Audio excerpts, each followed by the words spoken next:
இன்னைக்கு ஒரு பெரிய ஆர்டர் வந்திருக்கு. ஓணம் செலிப்ரேஷனுக்காக பருப்பு பாயசமும் பப்படமும் 100 பேத்துக்கு செய்யணும். இதுக்கு 2 கிலோ பருப்பு, 2 கிலோ வெல்லம், 1/4 கிலோ முந்திரி திராட்சை தனித்தனியாக, 1/4 கிலோ நெய், 30 நம்பர் ஏலக்காய், 4 தேங்காய்.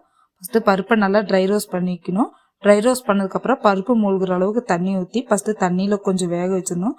ஓரளவுக்கு தண்ணி சுண்டுனோன்னே வெல்லம் நல்லா தண்ணியில் கரைஞ்சதுக்கப்புறம் அதை வடிகட்டி அதில் ஊற்றிடணும். அப்போ இது ஒரு சைடு வெந்துட்டு இருக்கும்போது இன்னொரு சைடு 100 பப்படம் பொரிச்சிட்டு இருக்கிறேன்.